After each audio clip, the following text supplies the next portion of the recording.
Olá, o Ser Empreendedor começa agora e hoje nós vamos conversar com uma fotógrafa catarinense que em plena pandemia investiu 50 mil reais e abriu uma editora infanto-juvenil, e a gente vai conversar com ela sobre como é empreender no meio desse furacão e quais são os resultados dessa iniciativa. Denise, seja bem-vinda aqui no nosso programa. Me conta um pouquinho do que antecedeu essa ideia de é a hora de empreender. Olha, em primeiro lugar, eu agradeço a oportunidade e foi assim, eu sou fotógrafa já há 12 anos, então eu já trabalho com os livros em si, porque os meus livros, as minhas fotografias são publicadas em livros. E eu sempre gostei muito de livrarias, de bibliotecas. Desde pequena, meu sonho era fazer um trabalho na biblioteca. Antigamente, a gente fazia trabalho na biblioteca. E nas viagens, eu não deixo de visitar nenhuma livraria, nenhuma biblioteca assim, que chame a atenção. E isso faz com que as minhas filhas também gostassem muito de livros, e desde pequenas elas presenteei bastante com livros.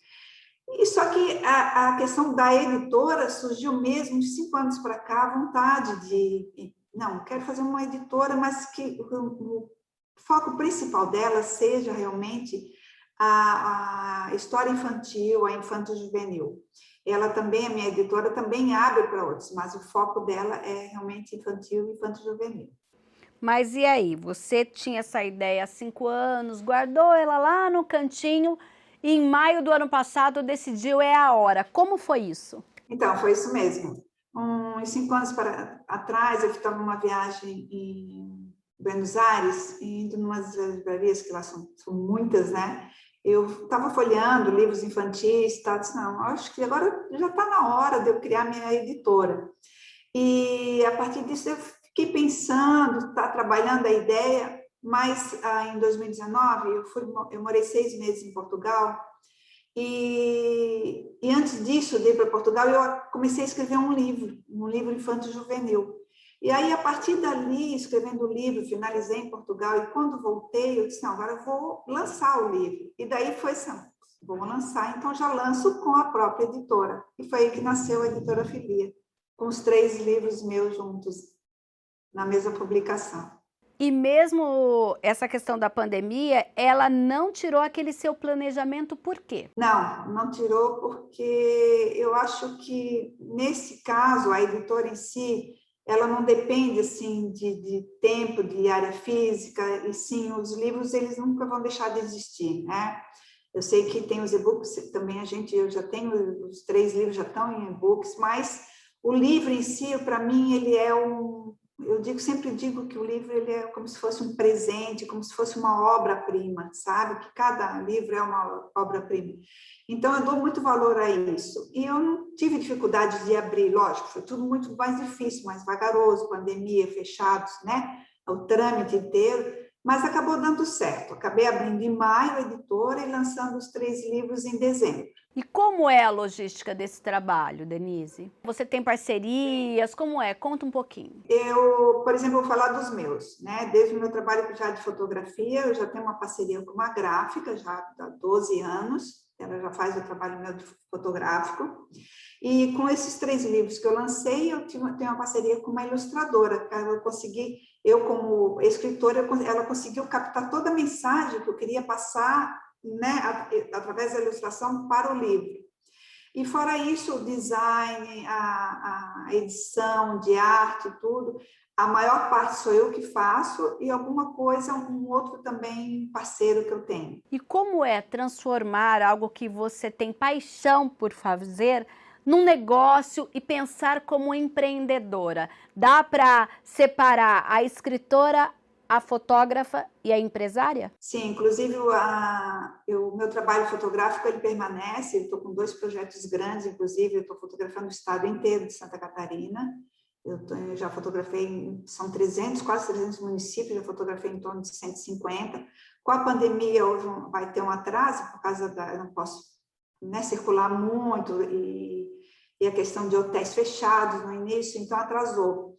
E estou com outro também em andamento que vou fotografar o Paraná inteiro. Esse tem parceria de fotografia, não é o meu caso, mas o de Santa Catarina é o meu trabalho inteiro. Esse é o primeiro que eu faço como empreendedora, né? Então, ele é o que é o trabalho principal. Depois veio da escritora, que sabe que quando tu vai escrever um livro, vai escrever uma história, eu acho que eu tenho um pré-livro já lançado antes, que a gente precisa de um momento de lazer, para as ideias surgirem, para né, mudar o foco, não posso estar trabalhando uma coisa e pensar em outra.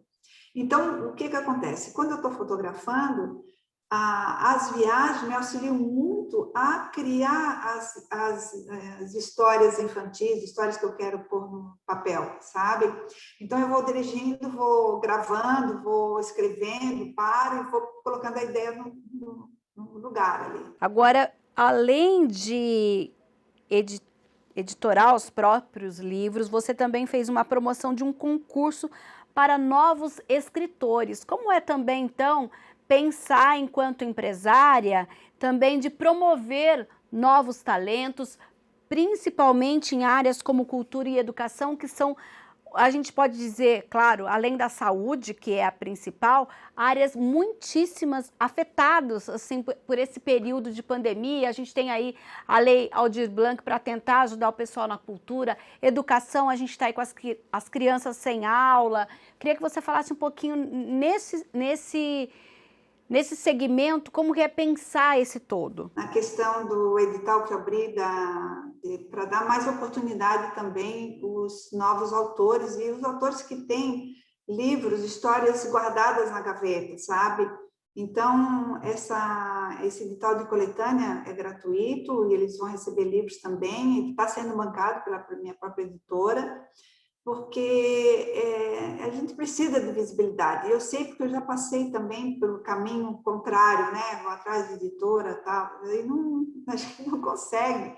Realmente é muito difícil, ou tu tem que bancar, ou as grandes não têm oportunidade. Então, eu sei que eu já fiz todos os caminhos possíveis para isso. Então, é por esse lado que eu penso de eu abrir essa oportunidade, inscrições só até dia 31 de julho, e já recebi vários contos, assim, muito bonitos, infantis, estou realmente gostando bastante. E quando a gente fala em alcançar o público, qual é o método que a editora usa para que esses livros cheguem até o público final? Olha, existem as divulgações nas redes sociais, eu também tenho um trabalho de mídia por trás, né, espontânea, as vendas também das grandes distribuidoras também já estão vendendo os livros, e as livrarias, né, em si. A minha própria editora tem uma livraria virtual, que ela vende os livros da editora, além de outros infantos juvenis. É uma livraria só infanto juvenil, que é a Letras Amigas. Então, a Letras Amigas vende livros, assim, foi muito selecionado, os livros infantis e infantos juvenis da livraria, por psicólogos, blogueiros, pedagogos que indicam aqueles livros para as crianças, sabe? Então, esse é uma parte. E a editora também segue essa linha de uma coisa um pouco mais educativa, principalmente relacionada ao infantil e infantil juvenil, uma coisa que não seja só uma história, assim, que pega, assim, em algum momento, a informação para a criança, porque tu pode trabalhar para o pedagogo, né, em cima de tudo. Os 3 livros que eu escrevi, por exemplo, eles têm esse embasamento de passar alguma informação.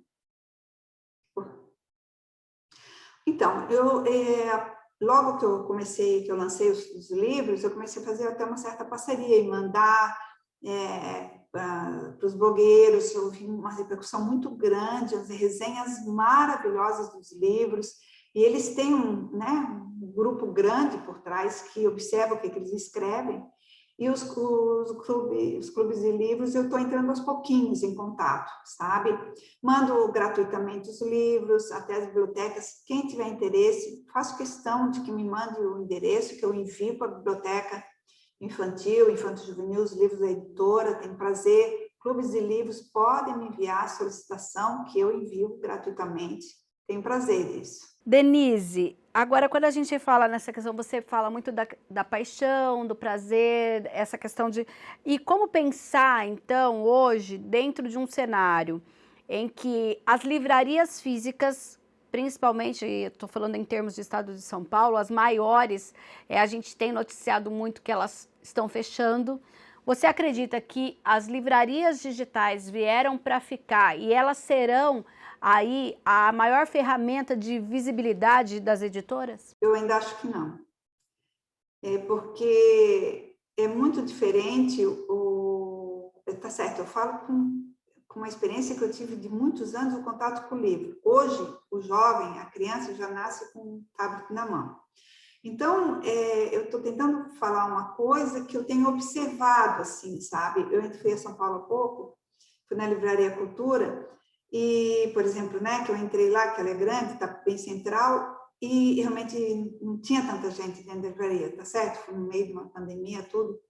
Mas eu acho que ela não pode acabar. A livraria em si, o contato que a criança tem, o contato que o adulto tem, que vai lá, que busca, tira do livro, tira da prateleira, volta, abre, folheia, isso não existe na livraria virtual. Não existe mesmo, existe. Tu abre um livro na livraria virtual que das 3 primeiras páginas, mas não tem noção, é diferente tu pegar livros ilustrados também, tu tem que, né, ver a matéria, ver o papel, ver, dá para encaixar, gostei, sei lá, tem tantas informações na questão física de tu pegar um livro na mão, que não vai ser, eu não acredito que uma coisa vai suprir a outra, tá certo? Os grandes jornais hoje já estão praticamente muito digital. Eu ainda acho que vai existir esse é um ciclo, acho que a tendência é voltar. Tenho quase certeza disso, sabe? Sim, e esse contato através também, a gente está tendo muitas editoras que estão colocando nas redes sociais, olha, faça uma espécie de fidelização. O cliente paga uma mensalidade, recebe um livro, 2, inclusive algumas editoras infantis também têm feito isso. Você também utiliza essa ferramenta?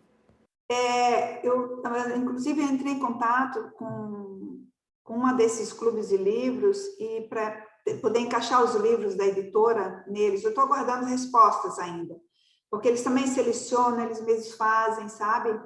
Em princípio, eu ainda não usei isso na minha livraria, assim, sabe?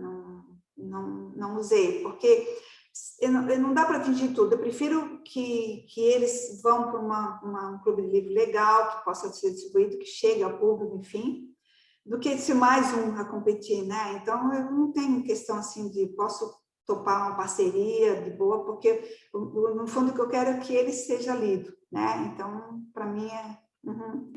Denise, falando como empreendedora, você investiu 50 mil no ano passado, você já tem perspectiva de quando vai ter esse valor investido de volta, ou é algo que não te preocupa? Não, a questão de, quando eu abri a editora, eu realmente já estava com dinheiro separado para isso, sabe?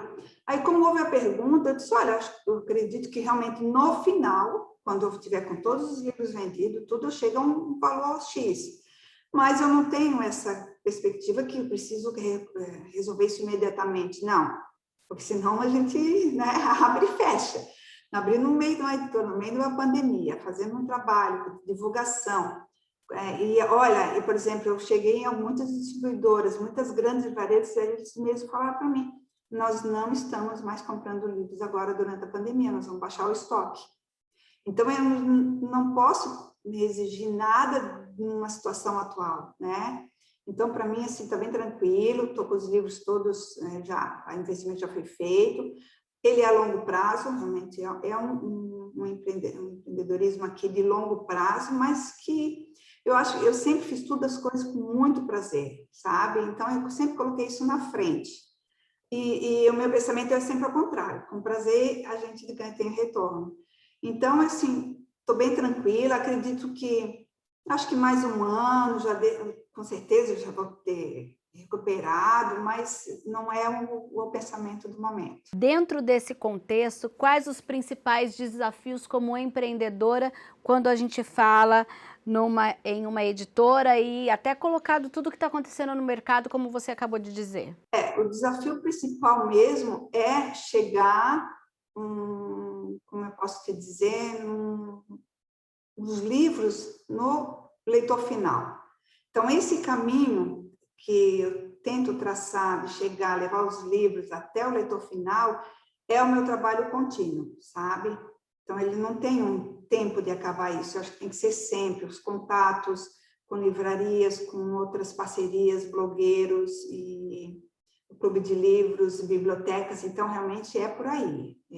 Isso é o que eu pretendo fazer durante esse ano, pelo menos. Denise, muito obrigada pela sua participação, a gente te deseja muito sucesso, que você possa voltar em outra oportunidade, falando de outros lançamentos da Filia, e a gente aguarda aí para que as pessoas, inclusive você que está assistindo o programa, viu aí as imagens que foram enviadas pela Denise, dos livros publicados, tudo é um incentivo à leitura. Obrigada, Denise. Eu que agradeço. Muito obrigada pela participação. E o Ser Empreendedor vai para um breve intervalo e volta já já, ainda falando sobre empreender na área de educação. Não saia daí.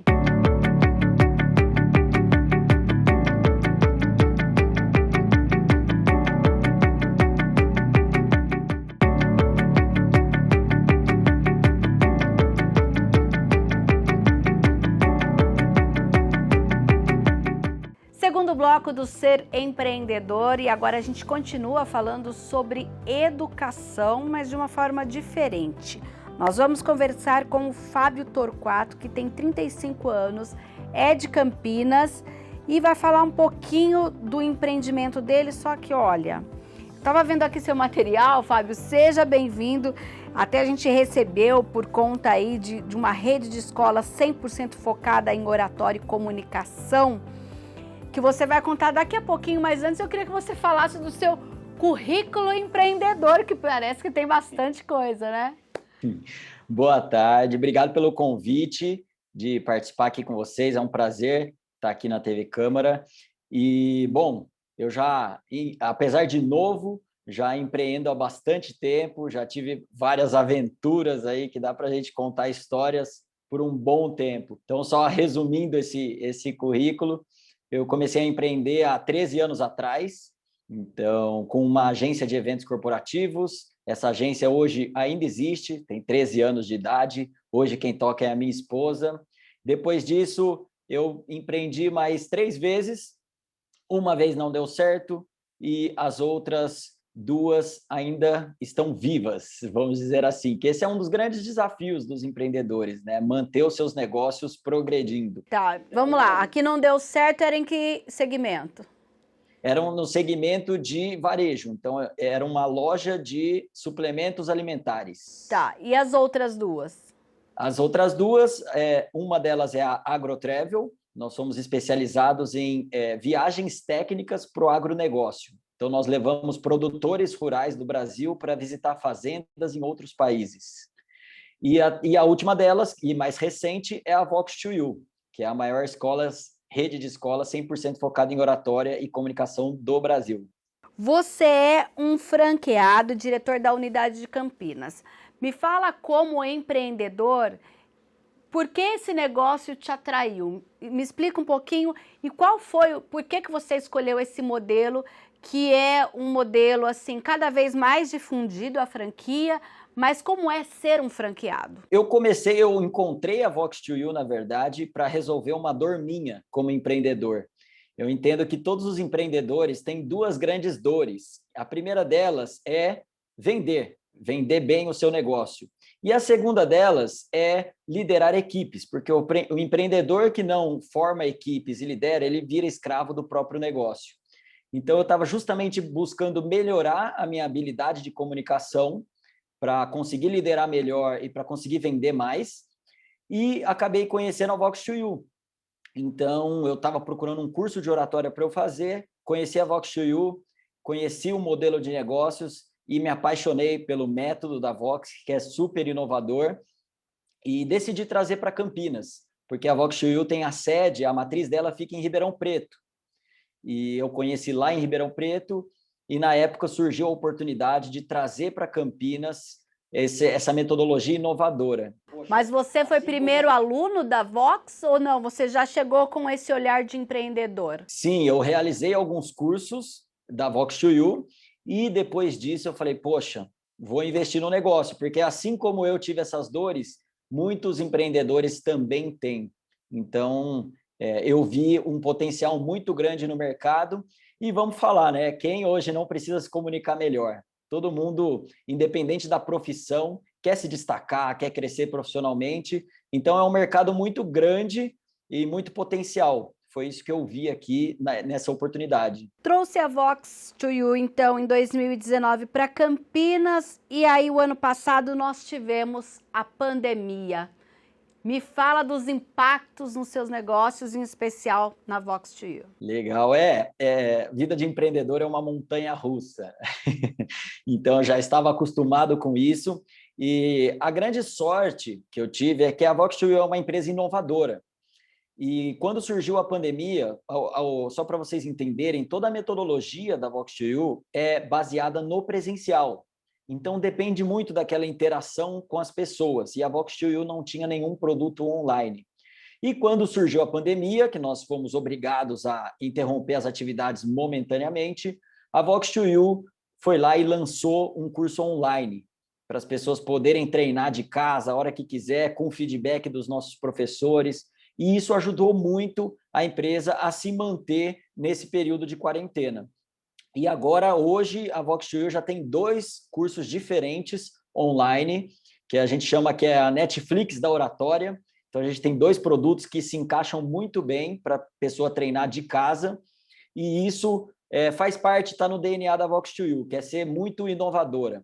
Então, a todo momento, a empresa está lançando novos produtos e isso é uma das coisas que me atraiu também, por ser uma empresa jovem e sempre com esse foco na inovação, em resolver as dores das pessoas. Quando a gente fala em ser um franqueado, em algo relacionado à educação, quais foram os desafios e as primeiras perguntas que você se fez ou você já conhecia esse modelo de franquia antes? Não, foi a primeira vez que eu tive contato com o modelo de franquia e para mim foi uma grata surpresa, porque a Vox2U tem um apoio, o apoio que a matriz dá para os seus franqueados é muito robusto, tanto na área comercial como na área pedagógica.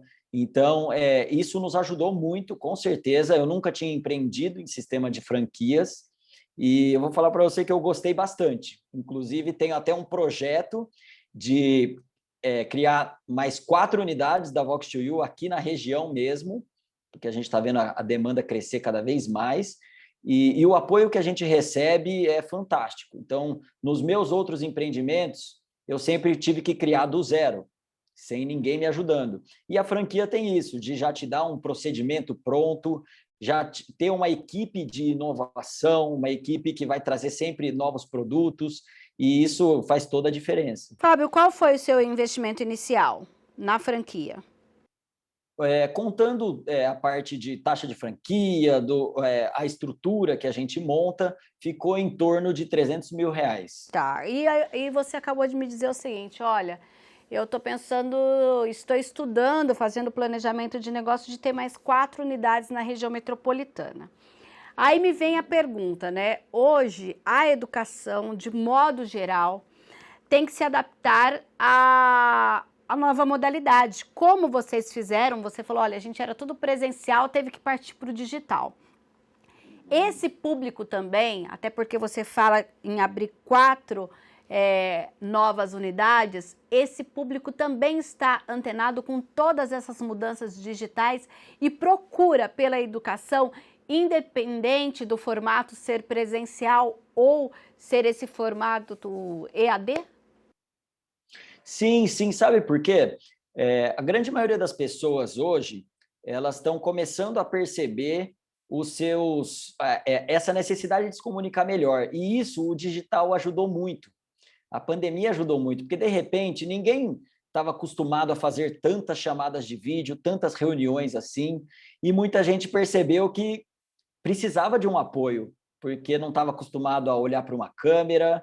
Então, isso acabou ressaltando vícios de linguagem que as pessoas têm quando falam, aquele famoso né.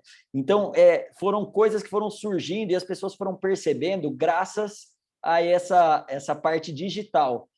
E a demanda tem aumentado muito também por causa do mercado mesmo, da evolução do mercado de trabalho. Então, hoje, muito se fala em RH das soft skills, que são as habilidades comportamentais. Então, tem até estudos que mostram que as empresas contratam as pessoas pelas habilidades técnicas delas e demitem pelo comportamento.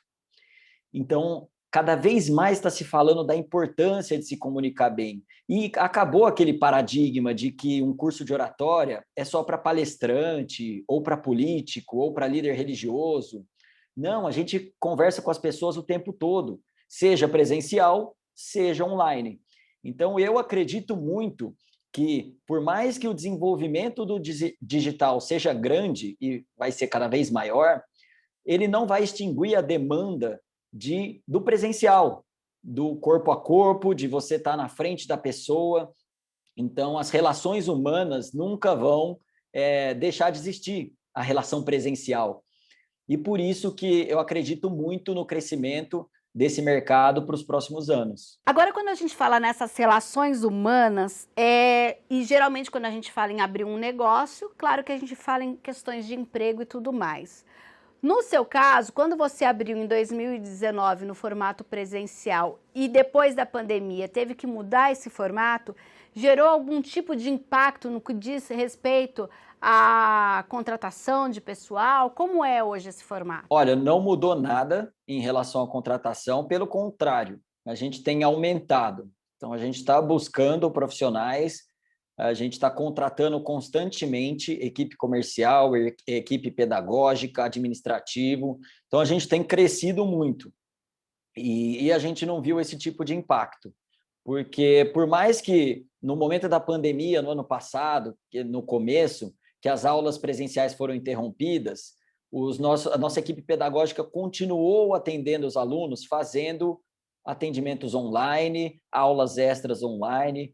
Então, a gente continuou prestando o serviço para os alunos até ganharam algo extra, além das aulas presenciais, e então a nossa equipe permaneceu a mesma. E agora, desde janeiro, a gente tem crescido e contratado mais pessoas. Então, em janeiro, a gente contratou, se não me engano, 2 pessoas, 2 em fevereiro. A gente estava com 2 contratações agora para março e postergamos para abril. Mas a previsão é que a gente continue crescendo, mesmo nesse cenário atual. E dentro dessa previsão e também desse estudo do planejamento do negócio, quais são os desafios, por exemplo, para que você amplie aí as unidades da sua empresa aqui na RMC? O grande desafio que eu posso falar para você é essa questão da pandemia, porque a gente está com um crescimento muito grande. Janeiro foi muito bom, fevereiro foi muito bom. Isso a gente tem crescido desde novembro de uma forma constante. Mas aí cada um na sua casa ou você tem um lugar fixo? Como você está fazendo toda essa logística? Uhum. Não, nós estávamos fazendo as aulas presenciais desde novembro e a gente tem uma estrutura física, porque assim, o sistema da Vox2U, ele é um sistema de academia de oratória. Então, é um lugar que as pessoas frequentam como se fosse uma academia de ginástica. Então, os alunos frequentam várias vezes na semana, quantas vezes quiserem. Então, a gente tem esse espaço físico e a gente estava trabalhando lá. Claro, nós fizemos algumas adaptações. Então, por exemplo, a nossa sala de aula, nós tínhamos um auditório, temos ainda um auditório na escola, que cabe 60 pessoas. Hoje, nós afastamos as cadeiras e a gente coloca no máximo 15, 16 pessoas na sala. Então, fica bem espaçado, arejado, e a gente se adaptou com as medidas de segurança, álcool gel, distanciamento, uso de máscara. Então, tudo isso permitiu que nós pudéssemos voltar às aulas presenciais e nós paramos agora recentemente com esses últimos decretos. Mas não foi interrompido esse atendimento presencial nesses últimos meses. Então, a gente continuou crescendo mesmo assim. Você falou, Fábio, que muita gente acaba em função aí desse uso constante das mídias, principalmente quem está fazendo home office, que elas também se tornaram aí um público-alvo da sua empresa. Aí a minha pergunta existe, até para você deixar como macete quem está assistindo, viu? Existe alguma dica para quem vai falar, por exemplo, como nós estamos aqui conversando por uma plataforma, mas para que isso não se torne maçante também, porque geralmente quando você vai numa palestra presencial, a pessoa fala, eu tenho que gostar muito do assunto porque o cara fala umas 2, 3 horas. Tem pessoas que falam 2, 3 horas e você fala, nossa, eu nem vi esse tempo passar. Tem outras que você não aguenta. Isso também acontece na internet? Acontece, e é um grande desafio realmente. Por quê? Quando você está à distância, é muito difícil você prender a atenção do público. E aí entram todas as ferramentas que a oratória pode te dar que ajudam a prender essa atenção do público. Primeiro, muitas pessoas perceberam que eram prolixas, ficam falando e não passam a mensagem que precisa. Isso cansa as pessoas. Tem a questão da modulação de voz, que nós trabalhamos bastante nos nossos treinamentos, que é o quê? Você saber aumentar o tom de voz e diminuir de acordo com o que você está falando, para causar impactos diferentes, para você prender a atenção do público. E tem técnicas mais avançadas, como o punch, por exemplo, que é uma técnica que faz você prender a atenção das pessoas, gerar uma curiosidade e fazer com que elas queiram te ouvir. Então, uma dica muito importante é as pessoas serem mais diretas ao ponto. Pela internet não dá para ficar enrolando. Se você ficar enrolando, as pessoas perdem o interesse rapidamente e não querem mais ouvir. E é muito natural. Às vezes você está vendo uma live ou qualquer outra coisa, e a gente está vendo a live, mexendo no celular, escutando uma música, vendo a TV do lado, fazendo várias coisas ao mesmo tempo. Então, se você não for direto ao ponto e ficar enrolando, isso vai fazer com que o público disperse. Então, existem, além dessas que eu mencionei, várias outras técnicas de oratória que vão ajudar você a prender a atenção do público. E, realmente, por vídeo, o desafio é muito maior do que presencial, na minha opinião. Porque a comunicação é troca de energia. Com o público, você consegue ver a reação das pessoas, e isso ajuda demais. E pelo vídeo, a sua única forma de interagir é olhando para a câmera. Então, você não sabe como é essa reação. E acaba sendo mais desafiador mesmo. Fábio Torquato, a gente está falando aqui do negócio voltado à educação, oratória e comunicação, mas eu vou voltar lá no começo da nossa entrevista, em que a gente falou de outros empreendimentos. Eu queria que você falasse de forma geral quais são para você os desafios do empreendedor brasileiro neste momento, em especial do empreendedor aqui da região metropolitana de Campinas. Bom, o maior desafio, na minha opinião, é ter pessoas junto com você. Porque, normalmente, o empreendedor, principalmente o pequeno, ele começa a empreender a partir de uma habilidade técnica que ele tem. E se esse empreendedor não consegue montar uma equipe que ajude e dê apoio, ele acaba virando escravo do próprio negócio, que é aquele negócio, eu sei fazer pão, mas aí eu tenho que fazer pão, aí eu tenho que fazer a parte financeira, eu tenho que vender o pão, e aí o empreendedor acaba se perdendo nesse processo. Então, para mim, o maior desafio do empreendedor é realmente você conseguir atrair pessoas boas e que possam te ajudar e dar todo esse apoio para você conseguir desenvolver o negócio sem ficar escravo dele. Porque, na minha visão, as empresas devem nos servir e não nós servirmos a ela.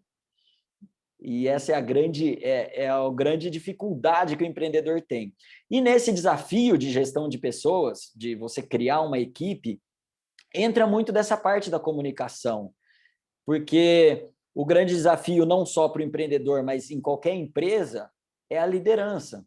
É você desenvolver essas habilidades de liderar pessoas. E aí você tem que vender a sua ideia, a ideia do seu negócio para a sua equipe, você tem que motivar a sua equipe, você tem que saber escutar essas pessoas, selecionar corretamente. E para mim esse é o grande desafio hoje dos empreendedores. Eu destacaria como a principal. Bom, e depois dessas dicas do Fábio, a gente encerra o nosso programa. Eu agradeço a sua participação e até uma próxima oportunidade. Muito obrigado, eu que agradeço e estamos à disposição. E assim a gente fica por aqui, lembrando que você pode mandar a sua sugestão ou entrar em contato com o nosso programa através do WhatsApp da TV Câmara Campinas. É o 978293776. Entre em contato com a gente e até um próximo Ser Empreendedor.